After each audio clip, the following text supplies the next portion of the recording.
itu ada kayak gua gitu lah, kayak gua sempet masuk ke situ. Gue niatan gue sih istirahat doang di situ kan, nggak gue jadi tempat tidur gitu kan, karena pastinya parno gue kan gitu kan, jadi nggak gue jadi tempat, cuma istirahat bentar doang. Begitu gue masuk, baru gue mau masuk di situ lah, gue ngeliat apa di waktu itu gue punya firasat kayaknya sih besok ada orang lewat sini loh gitu.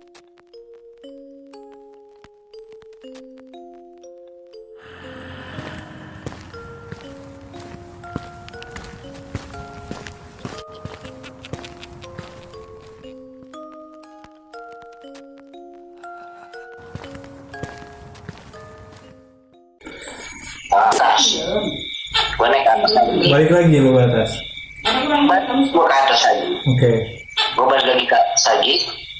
Itu ya walaupun agak susah payah gue itu manjat itu, tapi alhamdulillah nyampe juga gue ke atas gitu ya. Itu kalau udah turun ke bawah itu mungkin ada sekitar 20-25 meteran lah.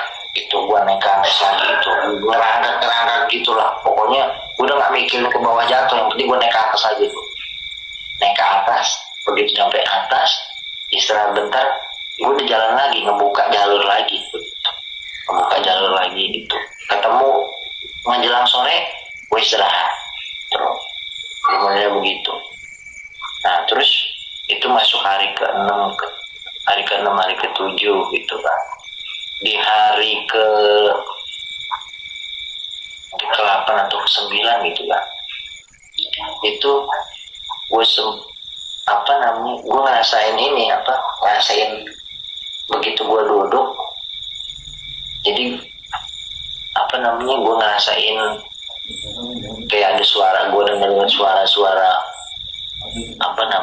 orang-orang lagi nyuci gitu di pinggir kali gitu ya, mungkin dicampur sama halusinasi gue gitu ya, karena gue udah hampir semingguan itu gue nggak nggak dengar suara orang, karena tiap malam yang gue dengar itu suara apa sih, amang gitu lah, yang gemak gitu, suara yang gitu. Nah terus gue kejar lah suara itu, terus gue ketemu, memang itu ada aliran anak sungai yang cukup besar lah gitu. Kalau gue bilang buat orang-orang nyuci juga itu memang cukup lebar gitu kan, lebar bener gitu kan. Gue kanan kiri depan belakang gue naik turun, kata gue nggak ada orang ini kayak. Ini gue duduk di situ cuman ini doang, ngilangin dahaga doang, ngilangin aus doang gitu kan, posisi main juga. Jadi bisa bayangin, mie yang 5 bungkus itu cuma bertahan 3 hari itu kan, jadi sisanya itu 11 hari itu minum ya itu doang kan, cuma minum itu doang. Kalau ketemu pas yang aliran anak sungai yang besar enak gitu kan, kalau pas lagi nggak ketemu yang begituan ya yang seadanya di situ gue minum gitu, yang campur lumpur lah, yang terus gue pisahin anak-anak jedik cambuknya lah, ya pokoknya rasa-rasanya yang udah aneh-aneh lah gitu. Yang penting pikir gue masuk dulu nih gitu kan, gitu. Nah, masuk hari ke-7, hari ke-8, terus kita balik lagi ya. Jadi begitu kejadian gue itu, ada temen gue yang ngabarin orang rumah gitu loh, ngabarin keluarga gue gitu kan. Terus bokap gue itu sempet nggak percaya, karena kan gue zaman SMA dulu gitu kan sering suka keluar gitu, kadang pulang 3 hari baru pulang ke rumah gitu kan. Jadi namanya anak bujang zaman dulu lah gitu kan. Itu jadi bokap gue sedikit nggak percaya gitu kan, dia masih penasaran, mungkin dia nginep tempat temen gitu, balik gitu. Dia nggak percaya kalau gue hilang di sono gitu kan. Gitu ada tim ngasih tahu itu, baru sadar lah gue kalau misalnya. Nah terus kalau kita bicara ini tadi baru masuk ke hari ke-7 ya, masuk hari ke-8 gitu ya gitu kan. Nah gue nemuin jatuh di jurang itu 2 kali. kondisi 2 kali gue jatuh di jurang. tapi yang kedua itu nggak terlalu dalam, terus lucunya juga sih, jadi nggak terlalu dalam, tapi itu ada pohon tumbang yang lumayan tinggi gitu, yang ke bawah, ya kan? Terus lo bisa bayangin gue pakai apa ya? Kalau kita orang itu nyebutnya apa ya? Bandana gitulah, model bandana kayak slayer gitulah. Saya, oke. Jadi lu bayangin, jadi gue ngegrendot gitu di pohon itu, gue ngegrendot turun ke bawah. Dilalanya itu mungkin 4 meter, bawahnya kan air tuh, anakan kali gitu kecil gitu kan. Jadi begitu ya sekitar 4 sampai 5 meter lah gitu kan. Itu ambruk patah pula ke bawah. Nah itu ada rasa campur-campur, rasa sakit sama ketawa-ketawanya gitu kan, tawa-tawa sendiri gitu kan. Udah mau dikit lagi nyampe patah gitu kan. Turun lagi gua ke bawah kan udah semak belukar, nggak ada jalan, gua buka lagi jalur lagi baru, ketemu lagi. Pokoknya begitu, ketemu lagi aliran air, gue ngikutin lagi. Tadi jurang gue cuma ketemu 2 kali gitu kan.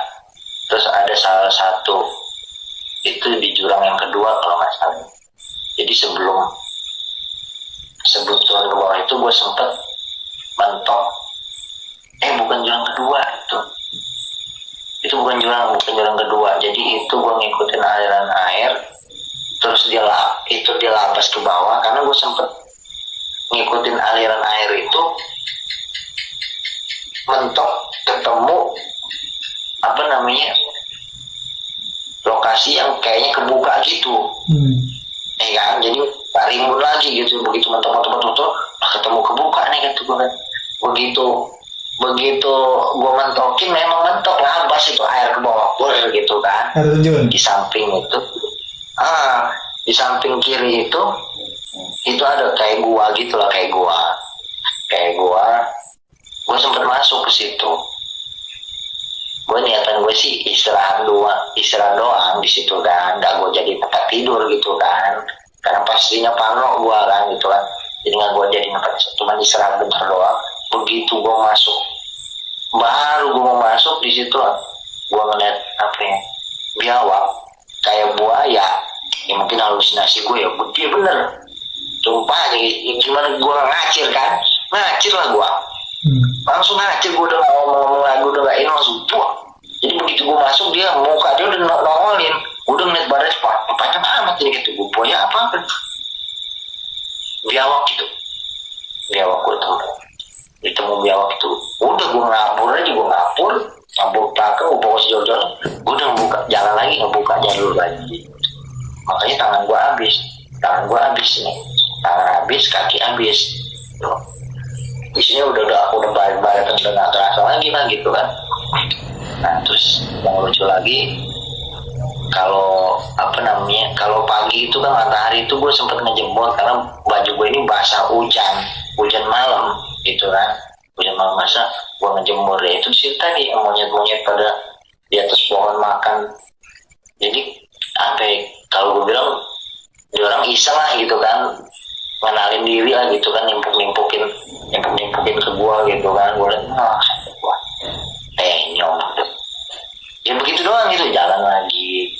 Terus sempat ada kejadian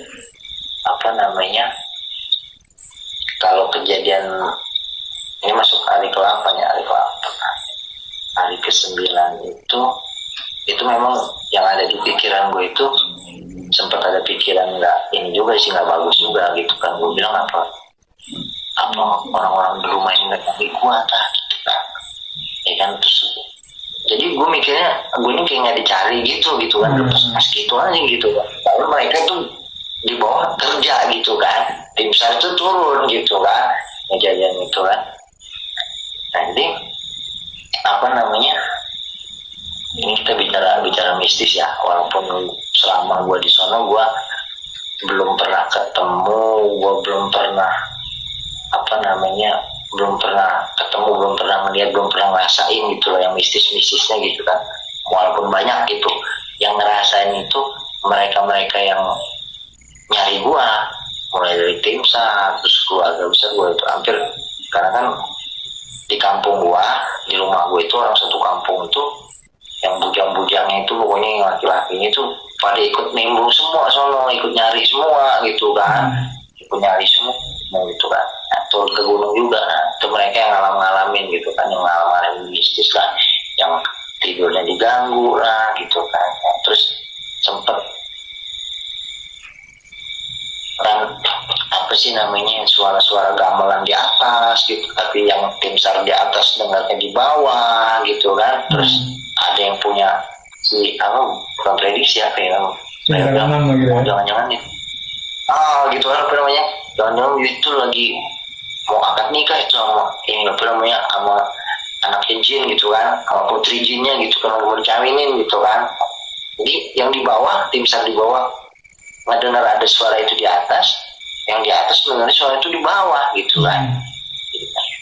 Pokoknya kalau yang mistisnya banyak gitu lah. Terus kalau yang kita balik lagi ke kita keluar ke ceritanya. Jadi kalau yang di kampung gua, di rumah gua itu, jadi kan waktu itu gua masih punya punya nenek lah gitu kan. Jadi kalau nenek gua lagi ke pasar gitu, lagi ketemu sama orang-orang di pasar itu, mereka kan tahu gitu kan, oh ini aja bawa ini nih, beliin kain ini, terus dilepas di laut gitu kan, dilepas di air gitu kan. Mudah-mudahan cucunya balik lagi gitu kan, seperti itu kan. Ya, pokoknya banyak lah kayak gitu. Kalau paranormal mungkin sih nggak kehitung, dari yang memang kalau ngomong kasarnya ya mau ngetes ilmu gitu kan. Banyak gitu yang misalnya nawarin diri gitu untuk membantu gitu, yang dari mana-mana aja lah gitu kan, dari mulai kiai, dari pokoknya dari paranormal gitu masih banyak lah gitu yang membantu. Ya mereka ya istilahnya ya kalau gue bilang ya memang masih belum ketemu gitu, belum ketemu titik temunya gitu. Dan ada obrolan dari Kuncen sempat bilang sih gitu kan, anak ini masih ada tapi dia di bawah gitu. Terus maksudnya di bawahnya itu belum ketahuan di mananya gitu loh, karena posisinya itu begitu ketemu sama tim SAR-nya juga ngobrol-ngobrol gitu. Jadi gue sama tim SAR itu berbalik arah gitu loh. Jadi mereka muter, gue tetap mikir gini, jadi nggak pernah ketemu gitu, walaupun mereka nyisir dari ketinggian segitu gitu kan, nyisir ke atas ke bawah gitu, cuman gue nggak pernah ketemu. Jadi seolah-olah gitu. lo yang ngikutin dia ya bang? Gitu. Jadi sampai akhirnya terakhir itu sempat sih dari helikopter itu sempat muter juga gitu kan. Terus sempat anjing pelacak juga sempat mau diturunin gitu kan, juga itu karena kan itu SAR pertama kali di Lampung ya kan. Terus Wanadri juga turun segala macem, dan kalau gue bilang ya ini lah benar-benar amazing lah, pokoknya nggak bisa gue bayangin lah di situ yang itu. Terus yang agak gimana ya, lo bisa bayangin dari 14 hari itu gue nggak buang-buang aja karena nggak ada yang masuk tuh cuma 3 hari itu doang kan, gue masuk Indomie itu doang kan ya. Dan gue nggak ngerasain gue punya, walaupun gue punya udut gue taruh di tempat teman gue itu kan, gue udah nggak ngerasain udut itu, nggak ngerasain apa itu doang. Jadi begitu gue kerasa perut gue goyang, yang gue cari itu ya air itu doang. Jadi gue nggak nyentuh, walaupun di situ banyak yang kayak misalnya kalau gue bilang tadi itu jamur atau daun-daun yang bisa kita makan itu kan banyak di situ kan. Waktu gue bilang apa ya? Itu tadi mungkin begitu kita ngalamin seperti itu kan, istilahnya spontan lah gitu kan, memang langsung real begitu kan. Mungkin materi-materi itu langsung hilang begitu aja gitu kan. Yang penting gimana caranya ini gue bisa bertahan gitu, apa yang gue makan kira-kira ini bisa dimakan gitu kan. Jadi udah ya itu tadi gue sabasin gitu kan juga. Nah bang, lo itu kan sampai hari ke-10 gitu, 11, 13 sampai ke hari terakhir lo ditemuin atau ketemu tim SAR, itu lo sama ngelakuin hal yang sama gitu aja? Siang lo nyari jalan, sore lo istirahat, siang lo nyari jalan, sore istirahat, kayak gitu aja?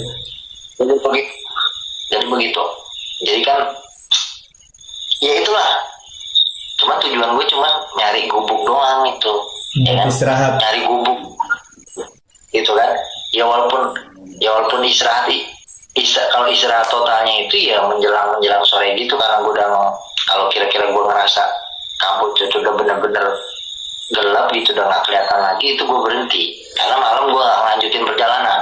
Bang, kondisi badan lo saat itu, jalan tuh udah semakin payah atau gimana? Terus badan lo ada yang patah kah, ada yang luka segala macam kah kayak gitu? Kalau luka itu apa ya? Kalau luka itu makanya gue bilang tangan gue nggak ngebentuk lagi itu, ya itu udah nggak berasa, udah lewat seminggu itu udah nggak berasa gitu loh. Jadi setelah kayak bal gitulah gitu kan. Ini udah ya elah udah ranting entah duri udah di sini semua gitu kan. Terus apa namanya, itu 3 hari gue mau ditemuin itu gue sempat lepas sepatu. Nah disitulah makin habis kaki gue karena basah kering. Jadi kaki ini udah luka dicampur lagi sama, kalau di gunung itu kan apa namanya yang lintah kecil-kecil itu, pacet, yang nempel agak susah gitu, pacet itu. Nah itu udah nggak berasa lagi di gua, itu udah bakal. Banyak pacet nempel di kaki lo udah. Udah nggak ngerti gua itu, udah pokoknya gua udah nggak mikirin itu ngelepasin itu pacet, itu gua jalan aja udah gitu. Cuma memang beban gua kan udah gua sempet gua buang-buangin semua gitu kan. Jadi kan agak apa namanya, agak berkurang. Terus tuh apa namanya, kalau itu tadi mistis gue nggak ketemu gitu kan. Cuman memang orang-orang rumah keluarga gue yang sempat ngalamin gitu, kayak apa namanya, adiknya nyokap gue itu, karena nyokap gue kan udah nggak ada waktu itu kan, memang udah nggak ada dari SMP, nyokap gue udah nggak ada. Apa sempet kebawa mimpi lah gitu adiknya nyokap gue itu, kan adik nyokap gue di Prabu di Palembang gitu deket banget.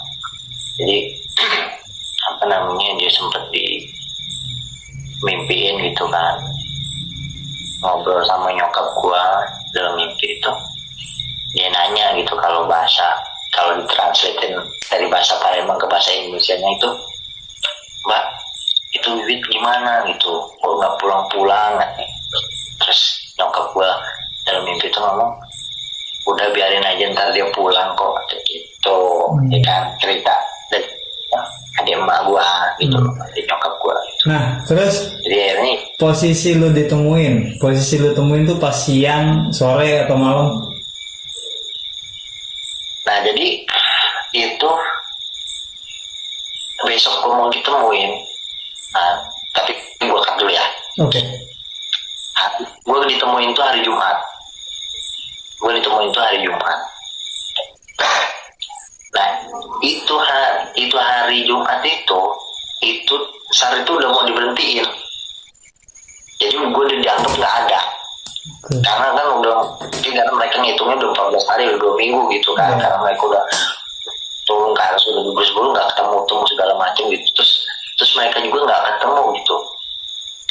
Nah apa namanya, kakaknya bokap gue ini, Budi gue, jadi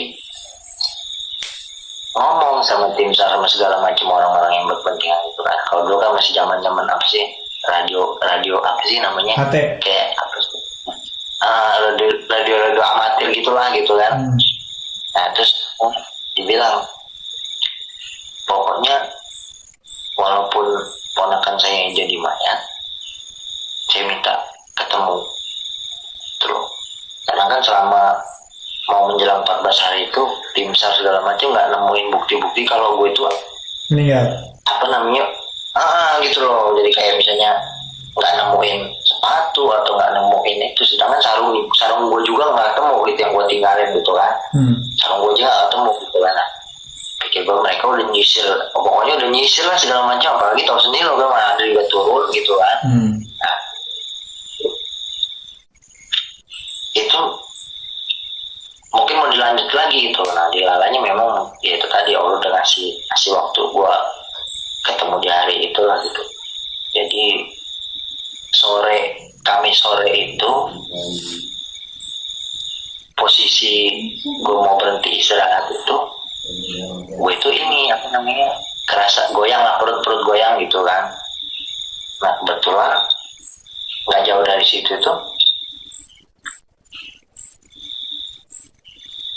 anakan kali gitu kan. Dan kebetulan juga itu jalan setapak buat orang gitu loh, mungkin di tengah hutan gitu kan, mungkin buat orang ngambil kayu-kayu bakar gitu atau apa gitu kan. Gue turun ke bawah begitu gue udah habis minum, gue coba tidur di pinggir itulah, gue itu ngerebahin badan gitu. Gue ngerebahin badan, cuman kerasa karena kaki ini udah kan udah gue lepas nih gitu kan, jadi kena apa namanya, percikan air gitu kan, agak berasa gitu kan, naik lagi gue ke atas, maksudnya yang agak tinggian lah ya. agak tinggian dikit lah gitu kan, jadi nggak terlalu dekat sama air gitu kan, tapi gue posisiin itu agak ke pinggir, jadi gue nggak di tengah-tengah jalan itu. Memang ya mungkin Allah udah kasih petunjuk gitu. Malam itu di waktu itu gue punya firasat, kayaknya sih besok ada orang lewat sini loh gitu. Dan hati gue gitu kan, yang ada di pikiran gue juga gitu kan. Makanya gue putusin untuk istirahat di situ. Dan terus itu posisinya apa namanya, yang kelihatan tuh cuma kaki doang loh. Jadi dari batas apa namanya, jadi cuma kelihatan kaki gue doang, sampai atas ini udah gue tutup tuh. Dan lu bayangin, ini kaki lintas segala macam, campur itu, lalernya juga ada kan, karena luka-luka itu tadi, luka-luka tadi laler di sini gitu kan. Jadi alhamdulillahnya besok itu, jadi kalau gue ingat lagi ceritanya itu, jadi ini orang ini mau cari kayu bakar, ya kan? Begitu dia lewat situ, ngelihat gue itu posisinya, jadi lo bisa bayangin kalau misalnya mayat dibuang di tengah hutan, jadi kayak udah mayat gitu kan, ini laler semua gitu kan, ini ketutup semua gitu, badan gue ketutup gitu loh. Dari kepala sampai ini cuma kelihatan kaki doang. Nah ini laler semua gitu kan. Orang kan ngebayanginnya itu orang mati gitu kan, mayat gitu kan. Jadi dia takut.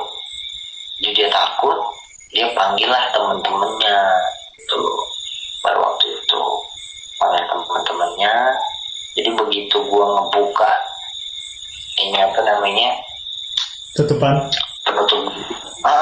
gua buka, itu gue ngeliat keliling udah orang semua gitu, karena gue ngeliat sayup-sayup kayak sayup orang gitu, tapi gue masih ngeblank gitu kan, masih ngeblank.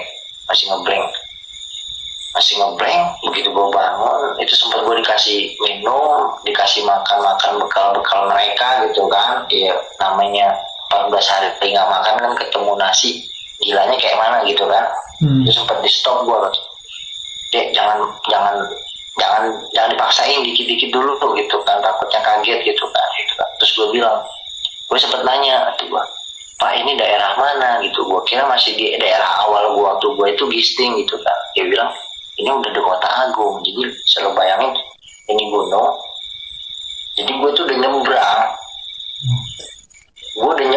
ke gunung itu gitu loh, jadi gue udah nyebrang ke baliknya gitu ketemunya, walaupun kondisi selama 13-14 hari perjalanan itu gue naik turun atas bawah kanan kiri gitu kan, sampai gue ngeliat posisi di sana kan deket laut juga kan gitu kan, gue sempet ngeliat laut dari jauhan gitu, sana sempet gue turunin juga gitu, gue ngebuka jalur tujuan gue ke laut, karena gue ngeliat orang-orang itu udah kecil gitu kan dari jauh tuh kan. Nah gue ketemu, dikasih makan segala macam bla bla bla, gue nanya mereka, dulu kan masih ada zaman radio ban gitu lah, kalau di gunung itu kan radio Jawa gitu kan. Nah, mereka taunya dari radio gitu kan, dari radio. Terus begitu gue udah makan segala macam, diangkut ke salah satu ini yang orang yang memang gue itu ke rumah mereka gitu kan. Berapa jauh bang jaraknya bang Wid dari tempat lo diketemu sampai ke rumah? lumayan.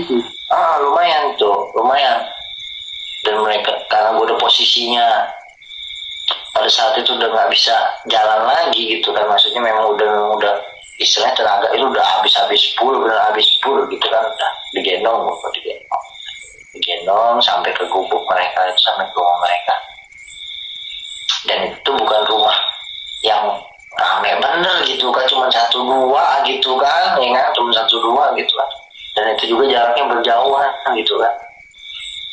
Terus istirahat di situ, dibalurin minyak makan, kalau nggak salah luka gue itu kan dibalurin minyak makan itu kan. Gue sempet ngobrol bentar, dan gue sempet kasih kontak nomor, kalau dulu kan masih ada nomor telepon rumah,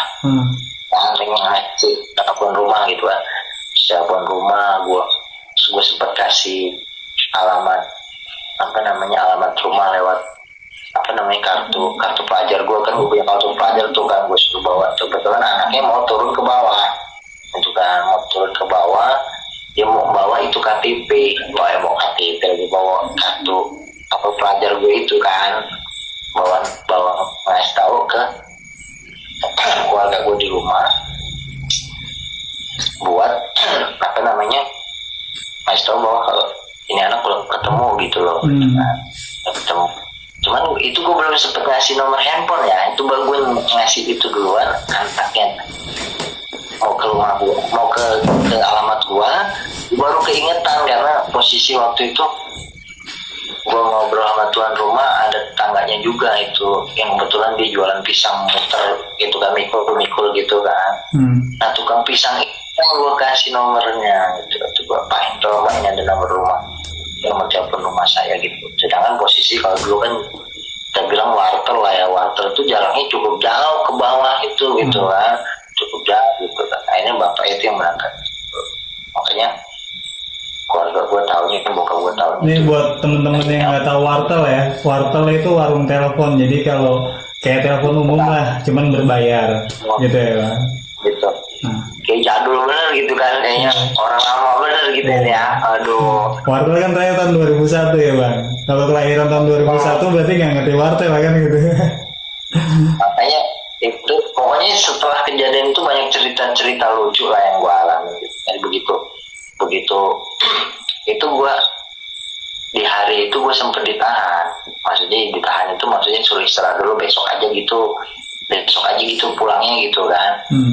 Nah gue ini kan udah begah lah istilahnya, udah pengen pulang gitu kan, udah pengen ketemu orang rumah gitu. Jadi gue minta hari itu pulang gitu kan sama si Bampreng.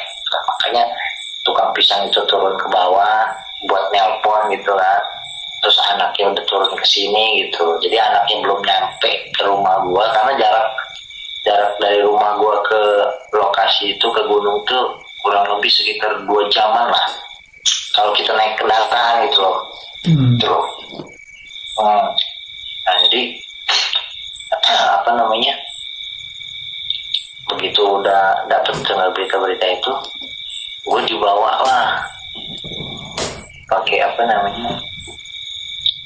pakai motor apa gue bilang, motor trail zaman dulu lah gitu ya kan, motor trail dulu gitu, bawa turun ke bawah. Kalau di sana itu, kalau bahasa sana itu kepala dusun apa kepala desanya lah gitu kan, ditaruh rumah di situ gitu kan. Jadi begitu nyampe di situ, memang udah masyarakat tuh udah rame gitu, udah rame. Gue sempat ngobrol-ngobrol sama kepala dusunnya, itu tim belum datang. Gue sempat ngobrol-ngobrol dulu segala macam ya, diseduhin apa gitu kan, ditanya sama itu gue lupa Pak Kades apa kepala dusunnya lah, gue lupa gitu. Yang pastinya yang orang yang ternama lah di situ gitu. Nggak lama dari situ tim datang. Tim datang yang beserta dokter, ada 2 dokter itulah, gue masih ingat tuh, dokter Santi sama dokter Kunto kalau nggak salah, gue masih ingat namanya.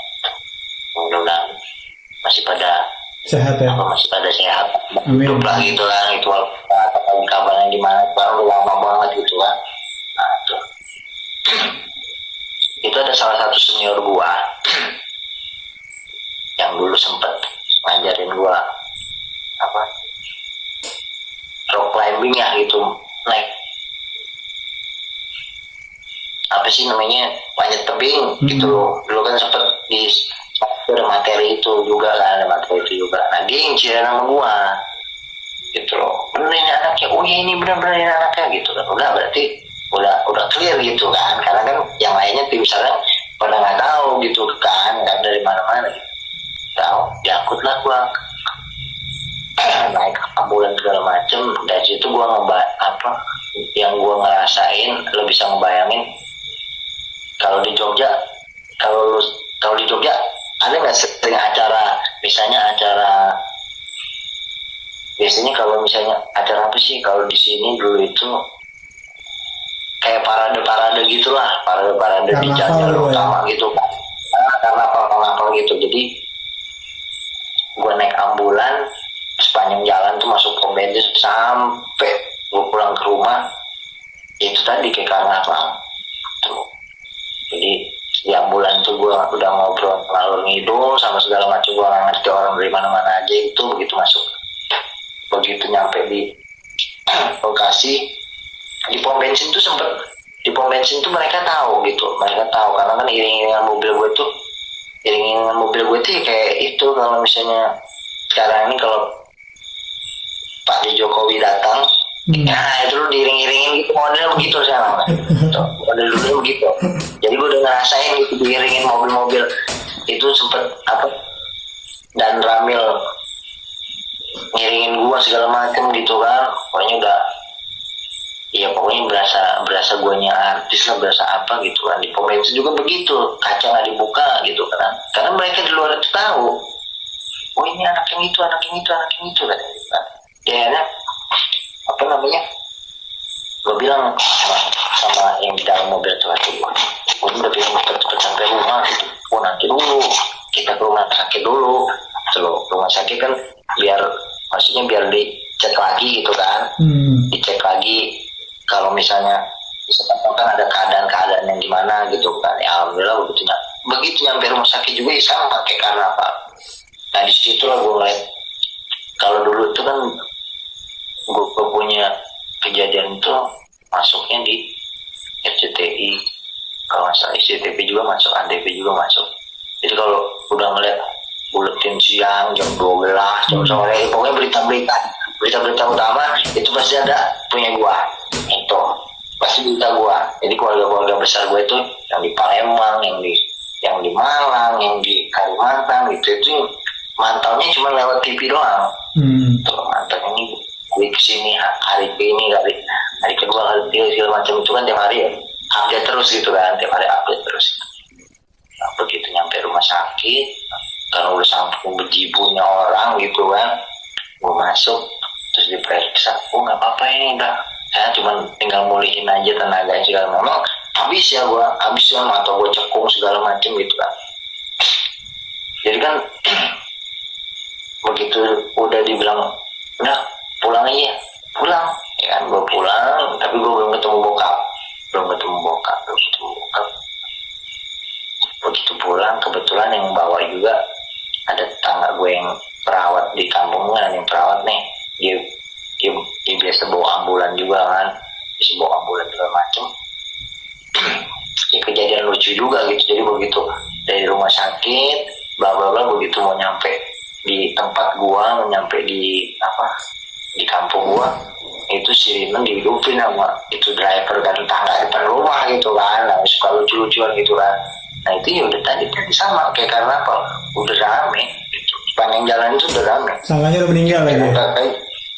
Iya, tahunnya apa namanya, begitu nyampe rumah ya itu tadi lu bayang kalau orang apa ya, gue ngerasa alhamdulillah bener gitu kan. Bang Mit, ini gue masih pengen ngobrol sama lo, cuman podcastnya kita tutup aja ya. Oke ya. Jadi teman-teman, pokoknya gue nggak akan berhenti nih ngobrol sama Bang Wiwit. Seru banget ngobrol sama Bang Wiwit. Jadi apapun yang dilakukan sama Bang Wiwit di tahun 96 itu kondisinya the real survivor kalau kata gue. Secara mental Bang Wiwit benar-benar bisa bertahan. Artinya mungkin semua orang beberapa orang, nggak semua orang ya mampu bertahan itu. Cuman kalau yang diceritakan sepanjang jalan sama Bang Wiwit itu dari hari pertama sampai dengan hari ke-14, secara kestabilan mental beliau benar-benar stabil dan itu sangat sulit didapat dengan kondisi yang kondisi tertekan kayak yang Bang Wiwit lakuin ya.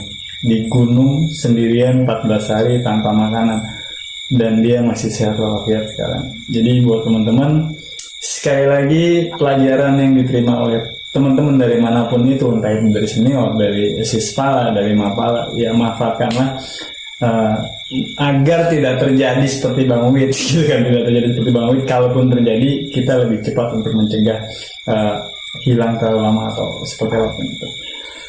Pokoknya terima kasih teman-teman. Tonton semua ceritanya dari Bang Wiwit dari awal sampai akhir, karena dari situ teman-teman bakal tahu bagaimana kegigihan seorang Bang Wiwit untuk bisa bertahan hidup selama 14 hari dalam gunung sendirian tanpa makanan. Terima kasih teman-teman. Salam santai. Assalamualaikum warahmatullahi wabarakatuh.